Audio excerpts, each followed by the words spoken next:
Ինչքան խոսենք, այնքան մենք չենք մոռանա Արցախը, Արցախ բնությունը, Արցախի ժողովրդին, լեռները պատերազմը չեն հաղթում զենքերի քանակով, էլի պատերազմը հաղթում են մտածողության հաշվին։ Զինվորի վճռականությունն ու կամքը, որ արցախցին ունի, արցախցի զինվորն ունի, այդ ոչ մեկ չունի Հայաստանում, հասարակ տարածաշրջանում ոչ մի բանակ չունի այդ մարտունակությունն ու վճռականությունը։ Պակաս չեմ զգացել, սենց ասած, թե ուշադրության, թե քնքշանքի, որովհետև այդ ամեն ինչը արցախցին իր վերաբերմունքով տվել է։ Թող չլինի էս այն վերջի դեպքը, որ արցախցին այլևս Արցախում չի ապրելու, մենք պետք է պայքարենք։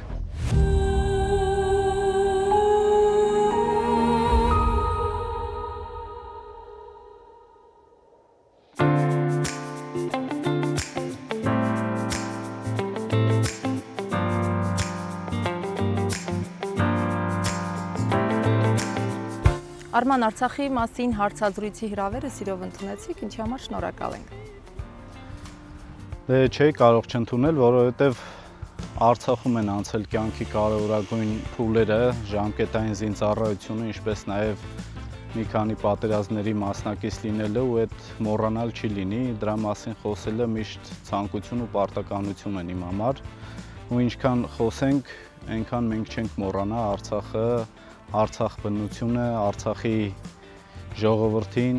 լեռները, բոլոր հիշողությունները գրեթե կապված են Արցախի հետ։ Նշեցիք, որ ժամկետային զինվորական ծառայությունը Արցախում է անցել, երբ էր դա եւ արդյոք հենց այդ ժամանակից ճանաչեցիք, բացահայտեցիք Արցախը ձեզ համար։ Ժամկետային զինծառայությունս անցել է Մարտակերտի շրջանում 49971 զորամասում, առաջի անգամ տեղ եմ մարտական դիրքեր բարձրացել, ինչպես նաև զինվորական լեզվով ասած մկրտությունը տեղ եմ ստացել, առաջի անգամ դեմ դիմաց հանդիպել եմ հակառակորդի հետ, որտեղ հաղթող եմ դուրս եկել, մահացու վիրավորում եմ հասցրել ադրբեջանցի սպային։ Դա 2012 թվականի օգոստոսի 29, այո, ձեր կյանքի կարևորագույն Հատկապես կարևոր օրեր նրանով, որ դրանից մի օր առաջ Ռամիլ Սաֆարովին էին բաց թողել ու ռադիոյով նորություններով խոսում էին դրա մասին։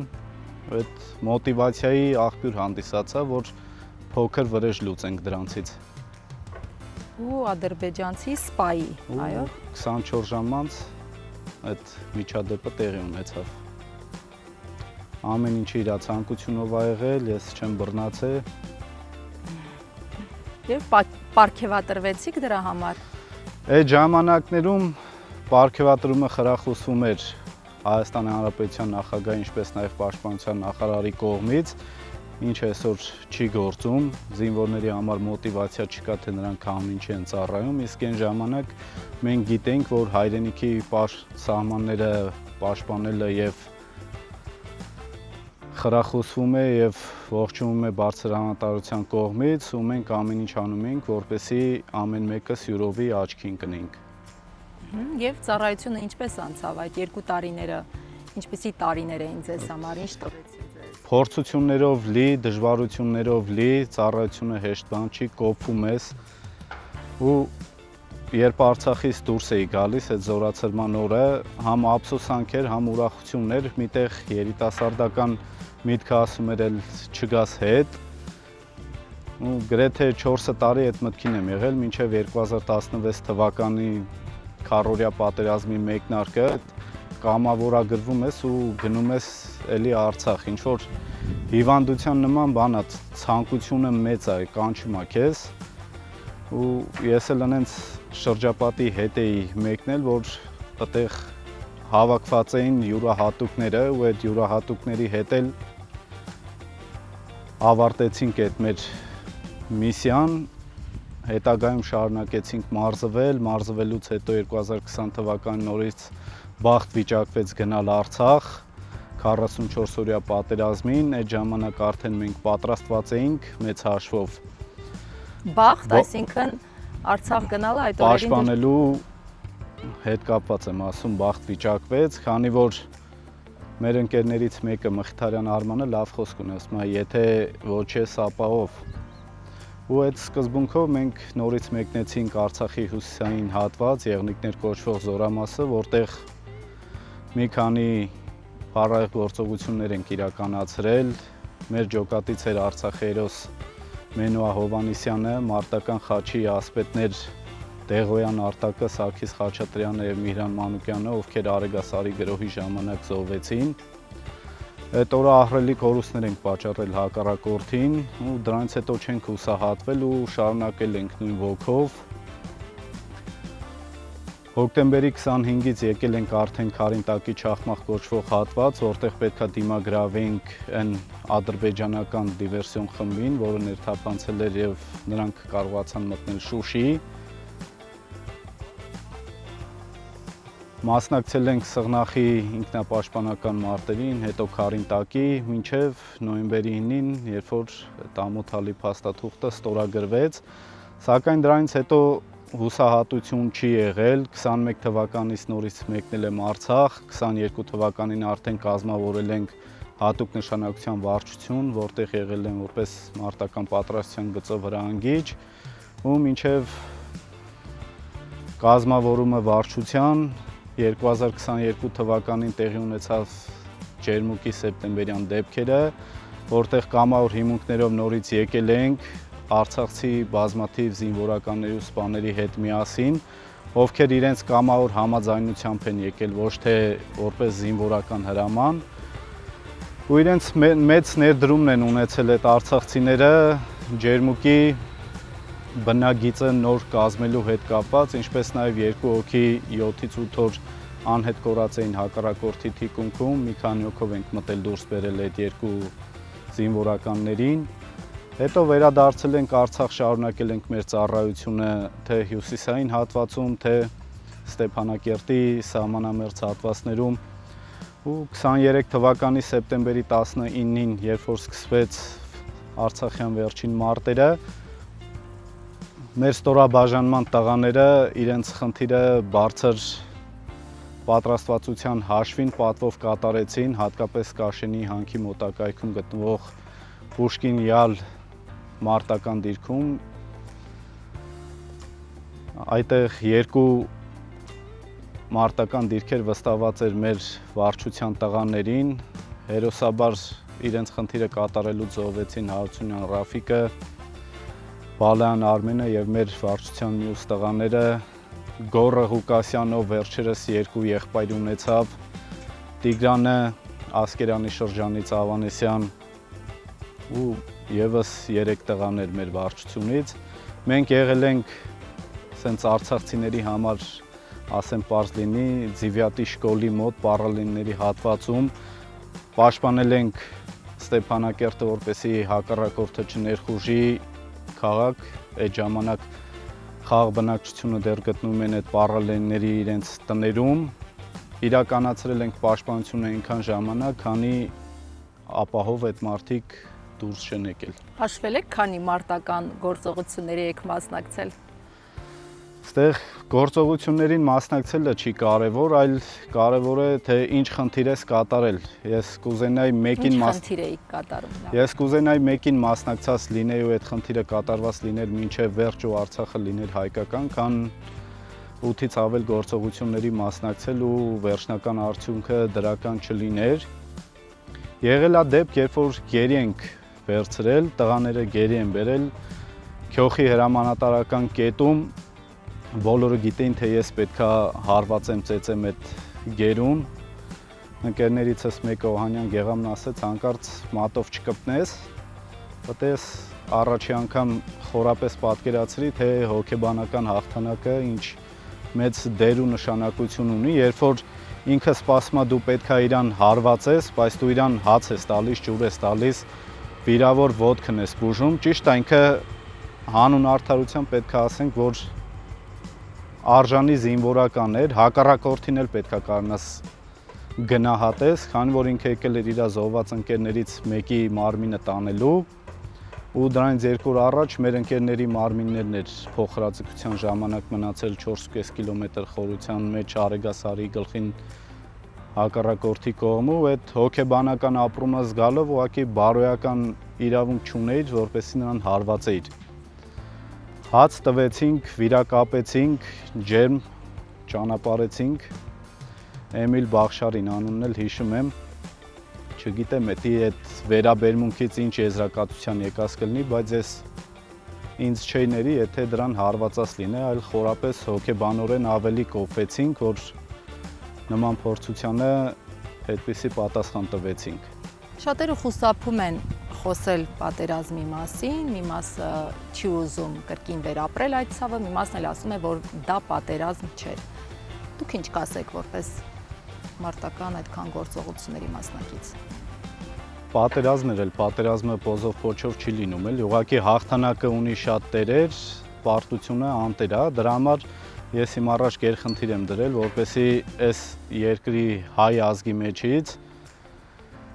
վախը դուրս բերեմ ու այդ մենակով չեմ կարողանալու անեմ, դրա համար գաղափարակիցներ են պետք, այդ վախի տրանսֆորմացիան այս ազգը պետք է անցնի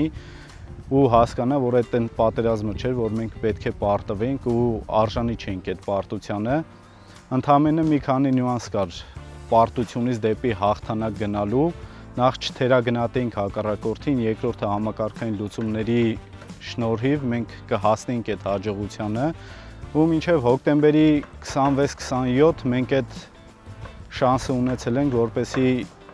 դրսևորենք կամք ու վճռականություն պատերազմը ի օգուտ մեզ փոխելու։ Իսկ կա մի ճշմարտություն պատերազմի մասին, որը չի ասվել մինչ օրս։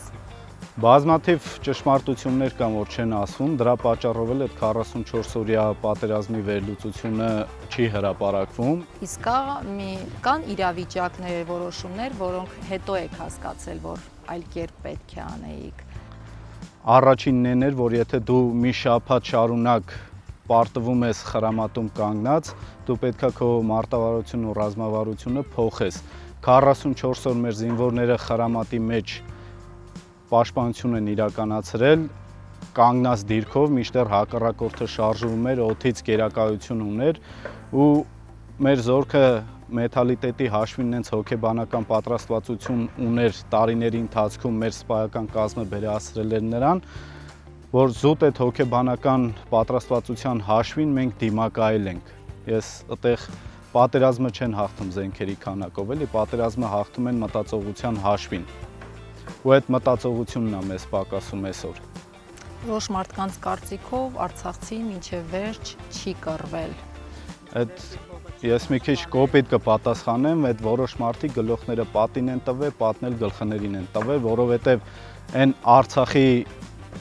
զինվորի վճռականությունն ու կամքը, որ արցախցին ունի, արցախցի զինվորն ունի, այդ ոչ մեկ չունի Հայաստանում, հասարակ տարածաշրջանում ոչ մի բանակ չունի այդ մարտունակությունն ու վճռականությունը։ Յուրաքանչյուր արցախցուտուն կամ զոհկար, կամ վիրավոր կամ բարեկամներ զոհված ու 30 տարի Արցախը եղել է Հայաստանի ռազմավարական անվտանգության երաշխավորը։ Մոռանալ այդ ամեն ինչը բարթել արցախցու վրա պարտությունը, այդ թույլ հոգեբանություն ունեցող մարդու նշան է։ Քանի կար Արցախը Հայաստան էր եւ վերջ, Արցախը Հայաստանի երեխան էր, հիմա Արցախը տվել ենք, անկախություն ենք ձեռք բերել, այդ ուղիղ համեմատական է նրան, ոնց որ երկու երեխա ունենաս, մեկին սպանես, ասես դրան սպանելու հաշվին, ես երկրորդը արդեն կուշտ հաց է ուտում։ Չի լինում տենց։